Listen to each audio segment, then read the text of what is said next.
Good morning all of you. आज हम managerial economics and financial accounting की lecture 8 class ले रहे हैं, जो कि रिलेटेड है डिमांड फंक्शन और इलास्टिसिटी ऑफ डिमांड से। आज के लेक्चर के अंदर हम डिमांड फंक्शन पढ़ेंगे और इलास्टिसिटी ऑफ डिमांड पढ़ेंगे। पिछले लेक्चर के अंदर हम लोगों ने डिटर्मिनेंट्स क्या क्या हैं डिमांड के, कौन कौन से फैक्टर्स हैं जो डिमांड को इफेक्ट करते हैं, उनके रिगार्डिंग पढ़ा। लॉ ऑफ डिमांड पढ़ा हमने वहाँ पे, और लास्ट में हमने क्या क्या चेंजेस और शिफ्ट होती हैं डिमांड के अंदर, उनके रिगार्डिंग हमने पढ़ा कि अगर हम चेंजेस की बात करें तो जो डिमांड कर्व है वो एक्सपेंशन और कॉन्ट्रेक्शन होता है, और अगर शिफ्ट की बात करें तो अगर डिमांड इंक्रीज़ हो रही है तो जो हमारा कर्व है वो अपवर्ड शिफ्ट हो जाता है, अगर हमारी डिमांड कम है तो जो हमारा कर्व है वो बैकवर्ड साइड शिफ्ट हो जाता है।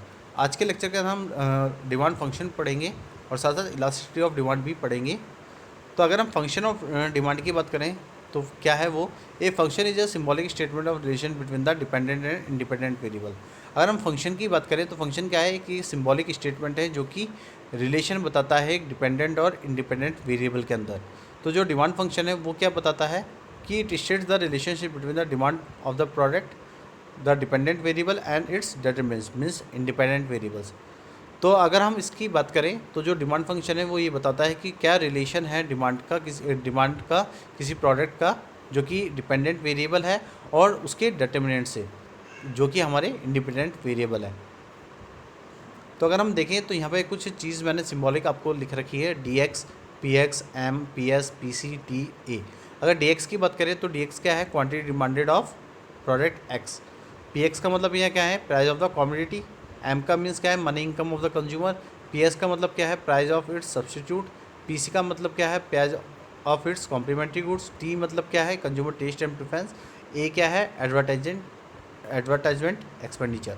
तो ये जो आप सारे डिटरमिनेंट्स देख रहे हैं और जो हमारी किसी प्रोडक्ट का जो डिमांड, किसी प्रोडक्ट की जो डिमांड है उससे क्या रिलेशन होता है, वो क्या होता है हमारा डिमांड फंक्शन। तो अगर हम बात करते हैं इलास्टिसिटी ऑफ डिमांड की, तो पहले हम समझते हैं कि इलास्टिसिटी ऑफ डिमांड क्या है।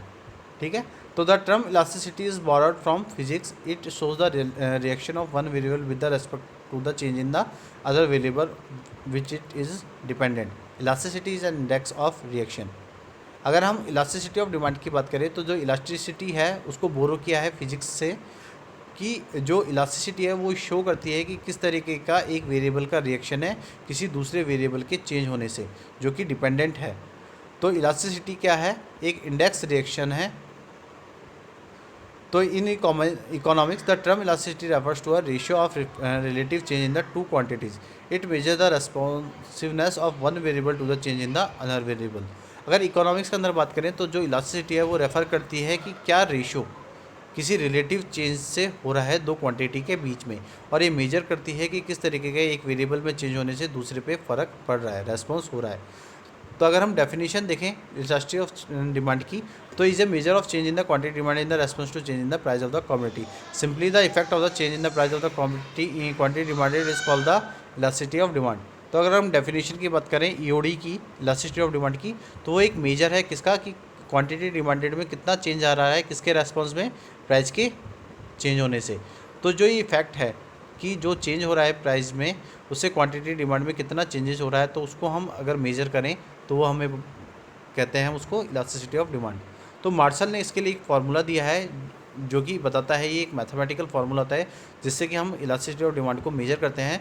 तो इसका फार्मूला होता है कि E equals to percentage change in quantity demanded upon percentage change in the price of the product. कि डिमांड की प्राइस के चेंज होने से डिमांड पे क्या चेंजेस हो रहा है, कितना परसेंट चेंज हो रहा है ना। तो according to this formula the elasticity of demand can be defined as the percentage change in demand as a result of percentage change in price. Numerically it can be written as E equals to delta Q upon delta P into P upon Q. अगर हम फार्मूले के according देखें तो elasticity of demand क्या है, elasticity of demand क्या है कि कितना परसेंट डिमांड के अंदर चेंज हो रहा है जिससे कि जो प्राइस है वो कितना परसेंट चेंज हो रही है। तो अगर हम इसको देखें तो इसको इस तरीके से हम लिख सकते हैं। तो डेल्टा क्यू का मतलब क्या है कि क्वांटिटी में कितना चेंज हो रहा है। डेल्टा क्यू का मतलब क्या है कि क्वांटिटी में कितना चेंज हो रहा है, और अपॉन में क्या है, डेल्टा पी मीन्स कि प्राइस में कितना चेंज हो रहा है। मीन्स हमें डेल्टा का मतलब जो मैंने यहाँ डेल्टा जो आपको शाइन बना रखा है ये किससे रिलेट कर रहा है, चेंज से, कि क्वांटिटी में चेंज होने से प्राइस पे कितना चेंज हो रहा है, और उसको मल्टीप्लाई कर देते हैं हम जब न्यू क्वांटिटी या न्यू प्राइस से। मीन्स पी का मतलब यहाँ पे क्या है, न्यू प्राइस, और क्यू का मतलब क्या है, ओरिजिनल क्वांटिटी। तो अगर हम इधर देखें तो जो डेल्टा क्यू है वो किस तरीके से फाइंड कर सकते हैं हम, Q1 माइनस Q0, और डेल्टा पी किससे कर सकते हैं हम, P1 माइनस P0। और Q1 क्या है, न्यू क्वांटिटी, Q2 क्या है, सॉरी Q0 क्या है, ओरिजिनल क्वांटिटी, P1 क्या है, न्यू प्राइस, और P0 क्या है, ओरिजिनल प्राइस। तो यहाँ P और जो Q मैंने लिखा है P अपॉन Q में, तो वो P0 और Q0 है। तो according to the Marshall, the elasticity of responsiveness of a demand in the market is great और small according to its the amount demanded much or a little for a given fall in price and diminishes much or a little for a given rise in a price। कि अगर हम martial के according देखें तो जो elasticity है किसी demand की मार्केट के अंदर, वो ग्रेट और मतलब कि लार्जर, ग्रेटर और स्मॉलर हो सकती है। तो according to the amount of demand, तो जो इसका लिटिल चेंज होता है किसी प्राइस के अंदर, कभी लिटिल चेंज होता है तो उसकी डिमांड के अमाउंट पे भी इफ़ेक्ट करता है। तो ये जो डिमिनिशेस हैं ये बताते हैं कि जो अगर प्राइस किसी प्रोडक्ट की बढ़ रही है तो क्या होगा, उसकी डिमांड ऑटोमेटिकली कम हो जाएगी। तो अगर हम kinds of elasticity of demand की बात करें कि कौन कौन से काइंड्स है इलास्टिसिटी ऑफ डिमांड की, तो पहला क्या है, प्राइस इलास्टिसिटी ऑफ डिमांड। तो प्राइस इलास्टिसिटी ऑफ डिमांड क्या है कि price elasticity of demand is the one of the important concept of elasticity which is used to describe the effect of changes in the price of the quantity demanded. In the other words EP equals to percentage change in quantity demanded upon percentage change in price. कि अगर price elasticity of demand की बात करें तो ये एक important concept है किसका, इलास्टिसिटी का, जो कि यूज़ करता है कि प्राइस के इफेक्ट, प्राइस के चेंज होने से क्या इफेक्ट हो रहा है उसकी क्वांटिटी पे। तो इसको हम इस तरीके से बता सकते हैं, इस फॉर्मूले से बता सकते हैं कि ईपी इक्वल्स टू की क्वांटिटी के चेंजेस होने में कितना परसेंटेज चेंज हो रहा है, और प्राइस के चेंज होने से कितना परसेंटेज उसमें चेंज हो रहा है। तो अगर उस दोनों को हम डिवाइड कर दें तो हम price elasticity of demand calculate कर सकते हैं। तो professor Stonier and Hague, price elasticity of demand in a technical term used by the economist to explain the degree of responsiveness of the demand for a product to a change in its price. It is measured by the using the formula. कि जो professor stoner है और हैग्यू हैं, उन्होंने जो price elasticity of demand को जो बताया है वो एक टेक्निकल टर्म बताई है, जिससे कि कोई इकोनॉमिस्ट किसी भी पर्टिकुलर डिमांड के प्रोडक्ट की डिग्री का या उसके रेस्पॉन्सिवनेस को समझ सके प्राइस के रिगार्डिंग।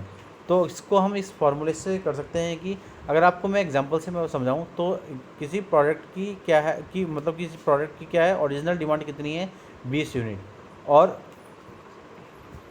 नई डिमांड कितनी है 60 यूनिट, ठीक है। और जो ओरिजिनल प्राइस है वो 6 रुपीज़ है, और जो न्यू प्राइस है वो कितनी है 4 रुपीज़ है।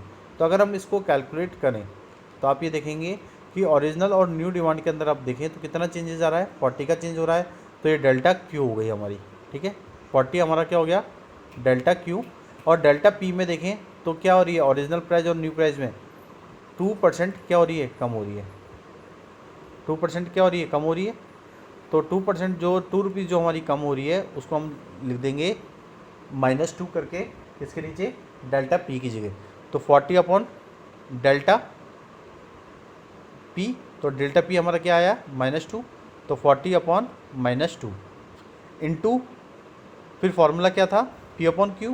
पी का मतलब क्या होता है, न्यू प्राइस, और क्यू का मतलब क्या होता है, न्यू डिमांड। तो न्यू प्राइस कितनी है 4 और न्यू डिमांड कितनी है 60। तो इसके हिसाब से तो हमारा क्या निकलेगा, इलास्टिसिटी प्राइस क्या निकलेगी। तो आप देखें तो ई पी इक्वल्स टू क्या हो जाएगा, 40 अपॉन -2 इंटू 4 अपॉन 60। तो इसको अगर हम कैलकुलेट करेंगे जब, तो आपका जो आंसर आएगा वो -6 आएगा, ठीक है। अगर हम इलास्टिसिटी ऑफ डिमांड की बात करें तो उसकी 5 डिग्रीज होती हैं। अगर पहली डिग्री की बात करें तो वो कौन सी है, perfectly elastic of demand.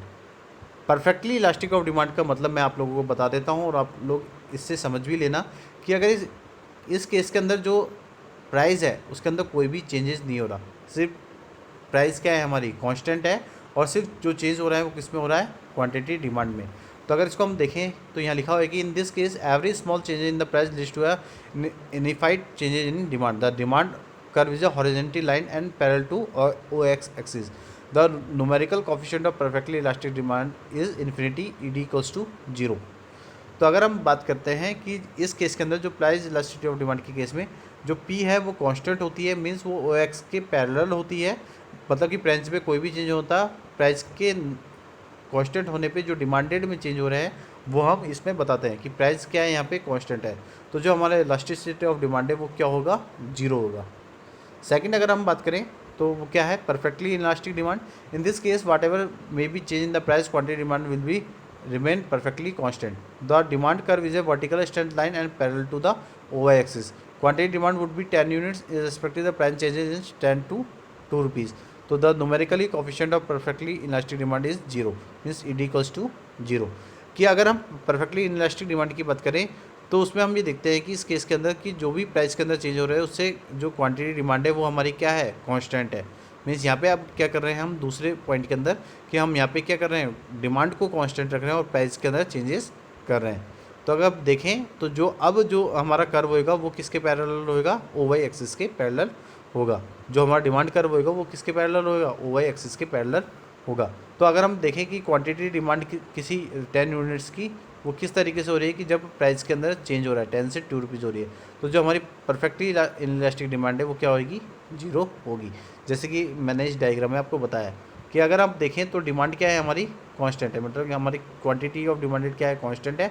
Demand curve हमारा किस से पैरेलल है, ओ वाई एक्सिस से पैरेलल है। सिर्फ चेंजेस किस में हो रहे हैं, प्राइजेस में हो रहे हैं। P2 से P1 हो रही है, P2 से P3 हो रही है। मीन्स एक टाइम पे P2 से P1 हो रही है, मतलब मीन्स प्राइस इंक्रीज हो रही है, तभी भी डिमांड कांस्टेंट है। और P2 से P3 हो रही है, मीन्स प्राइस कम हो रही है, तो भी डिमांड हमारी क्या है, कांस्टेंट है। तो उसको हम बोलते हैं परफेक्टली इलास्टिक डिमांड। उसके बाद थर्ड अगर पॉइंट की बात करें, थर्ड डिग्री की बात करें, तो वो क्या है, relative elasticity of demand. Relative elasticity of demand किसको बताती है, लॉ ऑफ डिमांड को बताती है कि जो प्राइस और डिमांड का जो रिलेशन है वो नेगेटिव रिलेशन है।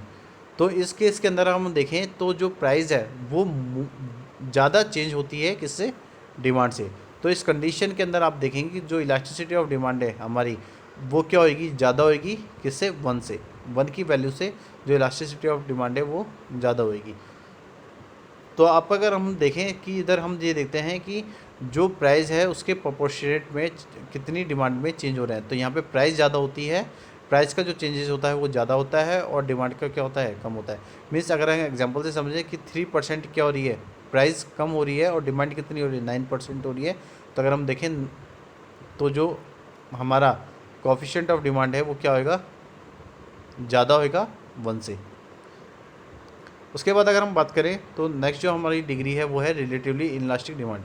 इस केस के अंदर आप देखेंगे कि जो भी चेंजेस हो रहे हैं यहाँ पे हम डिमांड को ज़्यादा इंक्रीज कर रहे हैं और प्राइस क्या कर रहे हैं, कम कर रहे हैं। तो इस केस में क्या कर रहे हैं कि अगर हम ये देख रहे हैं कि प्राइस के कम होने से डिमांड में कितना ज़्यादा फ़र्क पड़ रहा है, तो उसके बिहाफ पे हम उसका प्रोपोर्शनेट यहाँ पे या उसका जो परसेंटेज है वो यहाँ कैलकुलेट करते हैं इलास्टिक डिमांड में। तो यहाँ पे क्या करते हैं कि जो प्राइस है वो कम रखते हैं और जो डिमांड है वो ज़्यादा रखी जाती है। मीन्स कि 8% प्राइस में फॉल होने से जो डिमांड है हमारी वो 4% राइज हो रही है। तो इस कंडीशन में जो इलास्टिसिटी है वो कम होगी और वो किसके इक्वल में, तो अगर हम देखें तो जो ईडी है हमारी या इलास्टिसिटी ऑफ डिमांड है वो कम होगी किससे, 1 से। अगर हम इकोनॉमिक डिसीजन की बात करें तो इलास्टिसिटी डिमांड में जनरली हम ये देखते हैं कि जो मोर इलास्टिक है उसको हम रिलेटिवली क्या करते हैं, यूज़ करते हैं इलास्टिक डिमांड से, जो कि प्रॉपर्ली क्या बताती है, इलास्टिक डिमांड को बताती है, जो कि लेस इलास्टिक डिमांड होती है। मीन्स आप ये देखें कि 1 ज़्यादा होगा, ई कम होगा। उसके बाद अगर हम देखें तो लास्ट जो डिग्री है वो है unitary elasticity of demand. Unitary अगर की बात करें तो यूनिटरी का मतलब ये होता है इलास्टिसिटी ऑफ डिमांड का कि प्राइस में कितना चेंज हो रहा है और डिमांड में कितना चेंज हो रहा है। मतलब कि जितना प्राइस में चेंज हो रहा है उतना ही डिमांड में चेंज हो रहा है। मीन्स दोनों चीज़ क्या है, इक्वल है। 5% प्राइस कम हो रही है तो डिमांड 5% इंक्रीज़ हो रही है ना। अगर 10% प्राइस कम हो रही है तो डिमांड भी 10% क्या हो रही है, इंक्रीज़ हो रही है। मीन्स कि जो डिमांड और प्राइस का जो प्रोपोर्शनेट है वो इक्वल है और वो उसके अकॉर्डिंग ही चेंज हो रहे हैं। तो जो इलास्टिसिटी है वो यूनिटी होती है, मीन्स इक्वल होती है, मीन्स जो इलास्टिसिटी है वो इक्वल होती है किससे, 1 से, ना ग्रेटर होती है ना लेस होती है, बल्कि वो ईडी से बराबर होती है। तो अगर हम 5 डिफरेंट डिग्रीज़ की बात करें तो जो फर्स्ट 2 है वो थ्योरेटिकल है और जो लास्ट 1 है वो रेयर पॉसिबिलिटी है। अगर हम जनरल डिस्कशन की बात करें तो ये हम रेफरेंस करते हैं 2 टर्म्स के अंदर, रिलेटिव इलास्टिसिटी ऑफ डिमांड को और रिलेटिवली इनइलास्टिसिटी ऑफ डिमांड को। तो generally demand is generally classified on the basis of various factors such as nature of the product, usages of a product, number of consumers of a product and suppliers of a product. तो अगर हम demand देखें तो demand generally classified किस में है, various factors के अंदर, कि प्रोडक्ट का नेचर कैसा है, प्रोडक्ट के यूजेस कैसे हैं, नंबर ऑफ कंज्यूमर्स उस प्रोडक्ट के कितने हैं, सप्लायर्स कितने हैं उस प्रोडक्ट के, उसके बेसिस पे। तो the demand for a particular product would be different in different situation. जो डिमांड होती है किसी पर्टिकुलर प्रोडक्ट की वो डिफरेंट होती है डिफरेंट सिचुएशन के अंदर। तो ऑर्गेनाइजेशन क्या करती है, क्लियर करती है कि किस तरीके के टाइप ऑफ डिमांड को हम प्रोडक्ट के अंदर लाएं।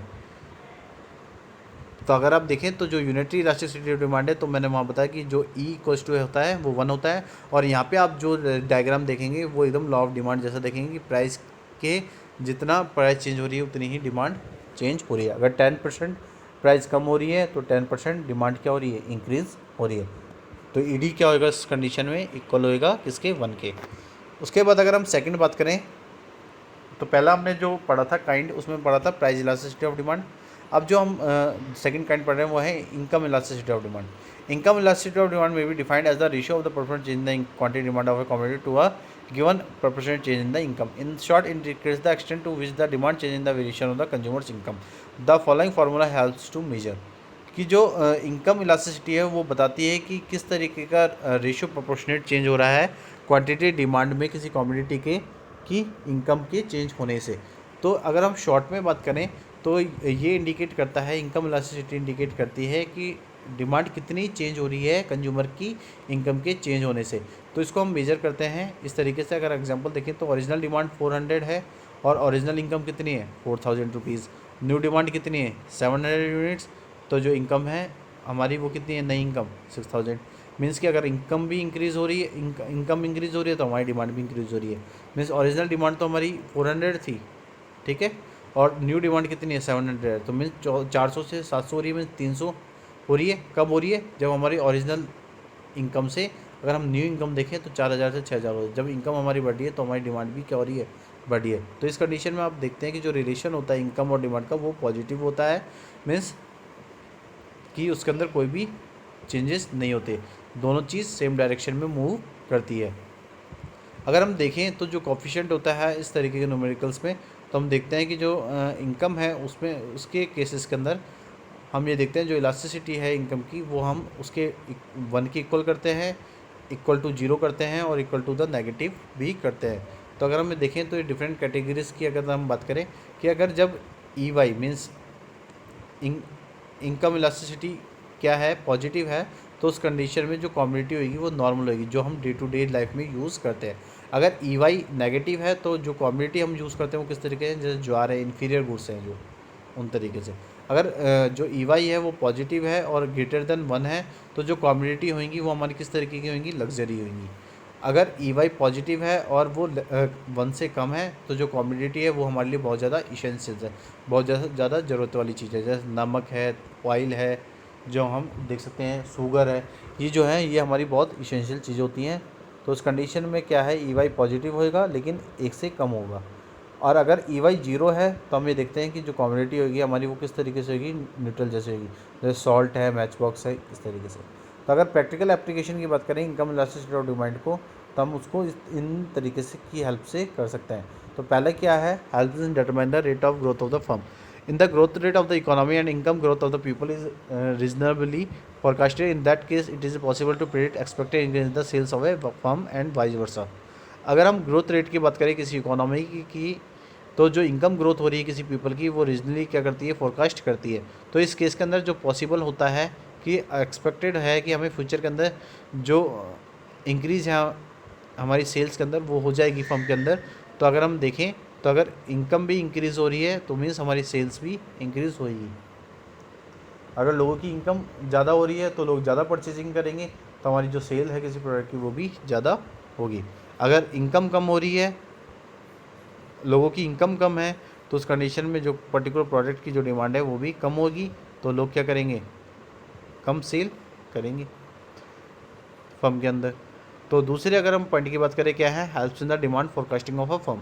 It can be used in estimating future demand, provides the rate of increase in income and EY for the product are known, thus it helps in demand forecasting activities of a firm. अगर हम demand forecasting की बात करें firm के अंदर, तो हम उसके अंदर एस्टिमेट करते हैं हमारी फ्यूचर डिमांड को, जो कि हमारे किसी इनकम के रेट में इंक्रीज़ को बताती है, कि उसके बिहाफ पे जो प्रोडक्ट है वो हमारे क्या होंगे, अननोन होंगे। तो ये हमें हेल्प करती है कि हम जो फर्म की डिफरेंट एक्टिविटीज़ है उनकी डिमांड फोरकास्टिंग करें। थर्ड जो पॉइंट है हमारा वो है helps in the production planning and marketing. The knowledge of EY is essential for the production planning, formulating marketing strategy, deciding advertising expenditure and nature of distribution channel etcetera in the long run. अगर हम देखें तो जो EY है वो हमें help करती है प्रोडक्शन प्लानिंग और मार्केटिंग के अंदर। तो जो नॉलेज है ईवाई की, मीन्स इलास्टिसिटी ऑफ इनकम की, तो वो इसेंशियल है प्रोडक्शन प्लानिंग के अंदर। हम मार्केटिंग स्ट्रेटेजी को जो फॉर्मुलेट करते हैं उसके लिए, और जो भी हम एडवर्टाइज एक्सपेंडिचर डिसाइड करते हैं कि एडवर्टाइज में हमें कितना पैसा खर्च करना चाहिए, उसके रिगार्डिंग हम डिसीजन ले रहे हैं वो, और किस तरीके से हम डिस्ट्रीब्यूशन चैनल यूज़ कर रहे हैं अपने प्रोडक्ट को एक्सपोज करने के लिए मार्केट के अंदर लॉन्ग रन के अंदर। तो उसके अंदर हम ये देखते हैं कि ईवाई उसमें हमें बहुत ज़्यादा हेल्प करता है। नेक्स्ट अगर पॉइंट की बात करें तो फोर्थ पॉइंट क्या है हमारा, help in ensuring stability in the production. Proper estimation of the different degrees of the income elasticity of demand for the different types of product help in the avoiding overproduction or underproduction of a firm. One should also know whether rise or fall in income is permanent or temporary. तो अगर हम बात करें तो जो stability है किसी production की वो भी इससे इंश्योर हम कर सकते हैं। तो जो प्रॉपर एस्टिमेशन है डिफरेंट डिग्रीज़ के अंदर इनकम के अंदर, तो जो इलास्टिसिटी ऑफ डिमांड को डिफरेंट टाइप ऑफ प्रोडक्ट्स की हेल्प से अवॉइड करते हैं कि किस तरीके का प्रोडक्शन करना है, क्या क्या हमें अवॉइड करना है हमारे ओवर प्रोडक्शन को, और जो अंडर प्रोडक्शन है उसको भी हमें अवॉइड करना है किसी भी फर्म के अंदर। तो हम इस चीज़ को इस तरीके से समझते हैं कि अगर राइज इनकम के अंदर कोई भी राइज और फॉल हो रहा है तो वो परमानेंट और टेम्प्रेरी होता है। ठीक है। फिफ्थ जो पॉइंट है हमारा वो क्या है, helps in the estimating construction of houses. The rate of the growth in incomes of the people also help in the housing programs in a country, that it helps a lot of marginal decision of a firm. अगर हम estimate देख रहे हैं कि जो भी construction हो रहे हैं हाउसेज के, तो जो अगर रेट ऑफ ग्रोथ है, तो अगर उसमें जो पीपल्स की जो इनकम है वो अगर क्या हो जाए, ज़्यादा हो जाए, तो वो हेल्प करता है हाउसिंग प्रोग्राम के रिगार्डिंग किसी कंट्री के अंदर। तो ये जो है किसी फर्म के लिए मैनेजर डिसीजन के लिए बहुत ज़्यादा होते हैं। नेक्स्ट अगर हम पॉइंट की बात करें तो जो नेक्स्ट काइंड है हमारा, पहला था हमारा प्राइस इलास्टिसिटी ऑफ डिमांड, दूसरा था हमारा इनकम इलास्टिसिटी ऑफ डिमांड, और लास्ट है हमारा cross elasticity of demand. It may be defined as the appropriate proportionate change in the quantity demanded of a particular commodity in response to a change in the price of other related commodity. In other words, the Professor Watson cross elasticity of demand is the percentage in the quantity associated with the percentage in the price of related goods. Generally speaking, it arises in the case of substitute and the complement. The formula for calculating cross elasticity of demand is as follows. अगर हम cross elasticity of demand को define करें तो ये बताता है कि किस तरीके का प्रोपोर्शनेट चेंज हो रहा है क्वांटिटी डिमांड में किसी पर्टिकुलर कमोडिटी का, किसके रेस्पॉन्स में, कि उस पर्टिकुलर रिलेटेड कमोडिटी की प्राइस के चेंज होने से। तो अगर अदर वर्ड्स की बात करें तो जो प्रोफेसर वेटसन है उन्होंने बताया है क्रॉस इलास्टिसिटी ऑफ डिमांड को कि जो भी परसेंटेज चेंज हो रहा है हमारी क्वांटिटी के अंदर वो एसोसिएट किससे है, कि हमारे रिलेटेड गुड्स की प्राइस में कितना चेंज हो रहा है उसकी परसेंटेज से। तो अगर हम जनरली बात करें इस चीज़ के केस में, तो ये जो केसेस होते हैं वो किसके अंदर होते हैं, सब्सटीट्यूट और कॉम्प्लीमेंट्री गुड्स के अंदर। तो जो elasticity cross elasticity of demand का जो फॉर्मूला है वो इस तरीके से है, EC equals to percentage change in quantity demanded commodity X upon percentage change in the price of Y। Means EC किसके इक्वल है, percentage change in quantity demanded commodity X upon percentage change in the price of Y। Means कि price of tea rises from 4 to 6 per cup, तो demand of the coffee rises from 50 to 80 cups. अगर price की rise है वो बढ़ जाएगी, अगर जो टी की जो प्राइसेस है वो अगर बढ़ जाएगी 4 से 6 हो जाएगी, तो जो डिमांड है कॉफ़ी की वो 50 से कितनी हो जाएगी, 80 कप्स हो जाएगी। तो इस कंडीशन में देखें तो जो क्रॉस इलास्टिसिटी ऑफ कॉफ़ी है वो कितना आ जाएगा, 1.6। मीन्स अगर हम इसको कैलकुलेट करेंगे यहाँ पे तो आप देखें percentage change in quantity demanded कितना हो रहा है, कितना चेंज हो रहा है, 50 से 80 मीन्स 30 का चेंज हो रहा है, तो 30/50 इंटू 100, तो कितने का चेंज हो रहा है डिमांड के अंदर? 60% का। और 4 to 6 हो रहा है मीन्स प्राइस क्या हो रही है? 4 से 6 हो रही है, तो कितने का चेंज हो रहा है? 50% का। तो 50/60% ऑफ 1.6 क्या आ जाएगा आपका? क्रॉस इलास्टिसिटी का आ जाएगा।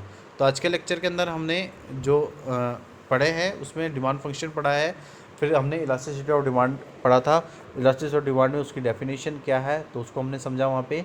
उसके बाद हमने कौन कौन से काइंड्स हैं इलास्टिसिटी ऑफ डिमांड के, तो price elasticity of demand, income elasticity of demand, और लास्ट टाइम हमने क्रॉस इलास्टिसिटी ऑफ डिमांड के बारे में पढ़ा। और उसके बाद हमने आज के टॉपिक के अंदर जो डिग्रीज़ हैं इलास्टिसिटी ऑफ डिमांड की, perfectly elastic, perfectly in elastic, unitary, है ना, ये सारी जो हमने पढ़ी, ये सारी क्या है हमारी इलास्टिसिटी ऑफ डिमांड की क्या है? डिग्रीज़ हैं। तो आज के लेक्चर के अंदर हमने कंप्लीटली इन टॉपिक्स को पढ़ लिया है। तो आज के लिए इतना ही। Thank you so much and have a nice day.